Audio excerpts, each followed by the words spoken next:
nga, weak leader, miski sarili niya, di niya kayang ipagtanggol. Sinungaling, dalawang dila sa kapulol. Tapos magtatanong ka pa ng why? Isa-isahin ko sa'yo ha. Yung sobrang pondo ng PhilHealth na halos 90 billion, pinapakailaman. Imbis na ilaan sa proyektong pangkalusugan, ilalaan daw sa proyektong di mo alam. Para daw sa infrastructure. Eh bakit sa PhilHealth nyo kukunin? Ano yun, lokohan? Ang kakapal ng mukha nyo para sa mga mahihirap na may sakit na kababayan natin yan. Ano laki pa?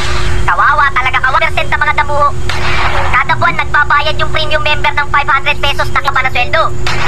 By 2025, dapat po na-i-increase natin to 5%. Sira ulo, paano yung sweldo? 16K sa sweldo, saka sa benepisyo. Increase kayo ng increase, ang baba na sweldo, at taas pa ng bilihin, kakarampot na lang matitira sa mga nagtatrabaho. Tapos sasabihin nyo, mahal nyo yung Pilipino? Ang mahal nyo lang yung bulsa nyo. Ang mayaman pagka nagkasakit, dadalhin sa ibang bansa. Ang mahirap pagka nagkasakit, dadalhin ka lang sa kama. Bill ng ospital, matutuluyan ka na. Imbis na tulong yung ibigay, perwisyo. Imbis na mahihirap, putik, mga buhaya yung mga nagbibenepisyo.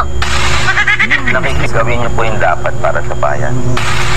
Oo nga naman, tigilan nyo na yung pagtatransfer ng pondo ng PhilHealth. Rito to, binoto ba natin to? Sinong demonyong alagad ni Taning ang nagpasok dito? Pati sa pondo ng PhilHealth, nangingialam to? Hoy, pakailamero, nasa na yung pondo? Asa na, ilabas mo na yung pondo. Ilabas mo na, nanginginig na ako. I'm also a health advocate. It just so happens I'm the Secretary of Finance at may utos ang Kongreso dito. Huli. Walang yaka, speaker, ikaw na naman. Ang sabi niya, may utos daw ang Kongreso. Paano ba yan? Basta usapan talaga pondo. Lagi ka na lang may kinalaman. Tanga na lang talaga, tanga na lang talaga ang baboto dyan.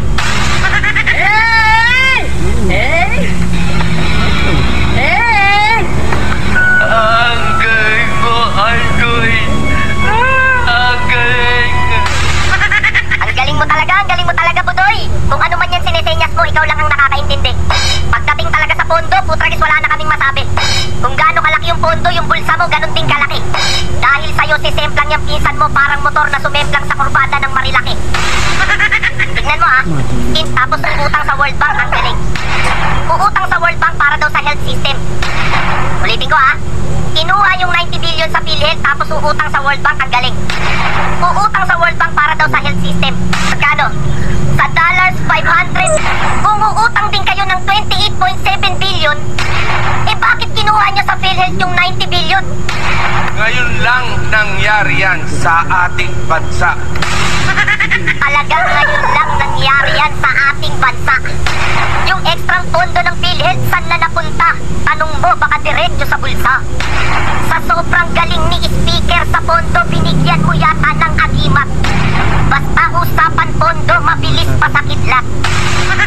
Hindi yung pondo mukhang ginangster pa. Kinuha yung ekstrang pondo sa PhilHealth, yung magbabayad ng utang tayo pa. Imbis na wala kang sakit po, Premium na mga indirect contributors natin. So the way that people do as much as they can.